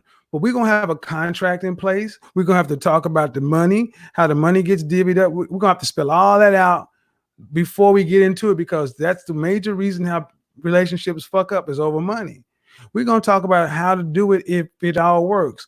But there's also something, I forget the clause that's called, but you also have to write out if and when the business breaks up, how you dissolve it, who gets what, and where things go. That's all a prenup is. You go into it assuming the best is going to happen, but on the off case that it breaks up, everybody knows where shit's going to go. Now you got to ask yourself a question. If a woman doesn't want to sign that, why? Because women file 80% of divorces. Men aren't the ones that typically leave. I will not get married with anybody without a prenup because they don't have to. I'm not negotiating that shit. Even if you got $5, I want my $5. Like that. Because a lot of people like, oh, it's not real love. You get a prenup and this is You're right. You're right. Men it's not. lose with that emotional shit But like the prenup is the only thing that protects the man from all the fucking money that they're about to waste into this bitch. You know what I'm saying? At least you can walk away with some, or whatever you negotiate in that prenup of the assets. I agree. I agree with what the first thing you said. Oh, it's not real love, and I said you're absolutely right. It's not. A marriage is a corporation. A marriage is a deal you enter with the woman, with the state. It's business. No, it's not love. It ain't about love. It's about business. We're the only group of people that seem to think we can thumb our nose at the way shit's supposed to work. And here's the thing. One thing I realized as a black man, I grew up doing shit the wrong with mamas that did the shit the wrong way, putting the checking account in your name or lights in your name, doing shit the wrong way, handling money the wrong way, all that shit. But what I realized, it took more time and energy, stress, frustration, doing shit the wrong way versus doing shit the right way. Doing shit the right way is such a benefit. I told a story on my channel. I put run flats back on the BMW when I was coming from Oklahoma to Atlanta. Then I hit a pothole down here and it fucked up my tire. And I'm sitting there worried about how am I going to do this? Got COVID going on and da. How I start trying to nigger rig something. I had AAA. Do I need to call this place? Do I need to get a spare tire or an extra tire? All these nigger rig stuff. And I said, you know what? This called Discount Tire. Run flats. You can drive on it for 50 miles. Just go to Discount Tire and let them do it. Do it the right way. I got their job. They got me in, put a new tire on, and they're like, oh yeah, it's free. Because I did shit the right way up front. But I was so used to, I don't know, so used, but we have to do shit the right, huh? You bought the hazard coverage. What's so crazy on my CLS, I have blown all 4 tires on this motherfucker. Right. And one tire I've blown probably 5 times, but I bought the hazard coverage on every last one of them. Yeah. So every time I blow them out, I only pay like $60 and I get a new fucking tire instead of fucking $280. That's the point. Just doing shit the right way has benefits. And here's the thing. I look at and I laughed at myself because it's been a long time since I've been broke. But I've never had a car that really needed run flats. And I went through that thing where I took the run flats off because maybe you get better usage or whatever. But I said, you know what? I'm going to just put what's on there because I'm going to Atlanta. And I don't know nobody around me. I got AAA as a backup. I don't need it, but I have it. And the funny thing is I look at any time, effort, and energy that I spent trying to figure out a solution versus just going into my glove compartment, getting a receipt, contacting Discount Tire, and taking it in. That was a waste of time and energy. That's what I'm talking about, doing shit the right way. And if you actually have somebody on your side, because when I tell you this, black men, I've been around men who have been successfully married, not happily, successfully married. And their level of happiness, the level of things they can get accomplished is night and day. I honestly was sitting back when you see a wife who enjoys being a wife to her husband and enjoys her position, and a husband who enjoys what he's doing. It fucked me up the first few times I saw it. I don't see our people experiencing that happiness very often, man. Mm-hmm. Now, we covered a lot, Kev, man. And it's up to 12. You cleared up a lot. A lot of guys, they was on the fence. They was mad at me, man. Yeah, Kev said, man, clear everything up. Let them know what your position is on this topic, man, so we can kind of clean it up and be done with it and get on to more of this bullshit. Man, look here, man. The marriage thing, man, like a lot of guys feel it's not possible. Like, I mean, I possible because me and you talk. I come from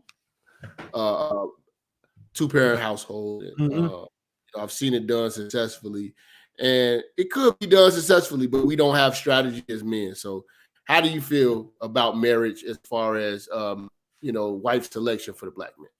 Well, first of all, I always look at the best outcome for men. And I believe the best outcome for brothers is to make yourself as broad as possible to where you do not just have to limit yourself to those black women. That's one of the biggest limiting factors, the women you're talking about. If you legitimately could pick a woman from the continent, from the Dominican, if you are down, if you have to, she has to be a black woman. Does she have to be ADOS black? And if not, if you have the skills to be able to make that happen, talk to women in other places, then you have more women to pick from. I truly believe that is the biggest limiting factor. Because Jap, you always in a bitch face. You'll step to a chick. I was amazed at how many men, good solid dudes that I talked to and knew who really have never know how to go approach a woman, talk to her, get her interested, get a number, charm her up, seduce her, make it happen. Everything that's happened in their life with a woman has been reactive and kind of just accidental. That's one thing guys have to switch up more than anything else, being in control of how you deal with women, because then you get to pick. I think that's the biggest thing, because we can debate whether it's possible, whether it's not possible, if you're rich, if you're middle class over here. But if you are only picking from the gizzards and the livers, no, I want you picking from the white meat, the dark meat, whatever. I want you to be able to have your selection. And that's where personal development and self-improvement for black men come along. I think it goes back to the piece where you said position of power. I think a lot of men are not happy because they're not in a position of power. There's no way that you can be unhappy being in a position of power when you're able to tell a woman, no, get the fuck out of here, I'm good. You're able to dump women at will. It's a good position to be in. You can never be displeased, and you will never be let down, upset, and you always keep on working. But these strategies have to be talked about. We are not the community of brothers that say we anti-women. It's just not, man. We hard on women. Don't get it twisted. We hard on women. We're going to get the maximum performance out of women. I want to thank Kevin Samuels for coming on tonight, man. Appreciate you, man. Coming over to the church. Appreciate it. You know what I'm saying? Coming to the church, man. Shout out your social medias and your Cash App, because these brothers owe you. These brothers owe you. They got to kick in, man. So they owe you on that. They owe you a follow. They owe you a Cash App. They owe you a share. They owe you a like. Talk to them. Yeah, man. I appreciate coming over to the church. If y'all don't know, man, me and Jap chop it up behind the scenes. In 2020 and beyond is going to be some fly shit. Y'all going to be happy that y'all are kicking it with these brothers over here. Number one, brothers, like I said, it's always about y'all. Even if you hear some what you think is bullshit coming out my mouth, give me the benefit of the doubt. Just listen to me. I ain't twisting it up. I ain't sold out and simping or whatever. This. And I had a brother come in my chat room today say, I have a love-hate relationship with you, man, but shit, when you right, you're right. I can deal with that.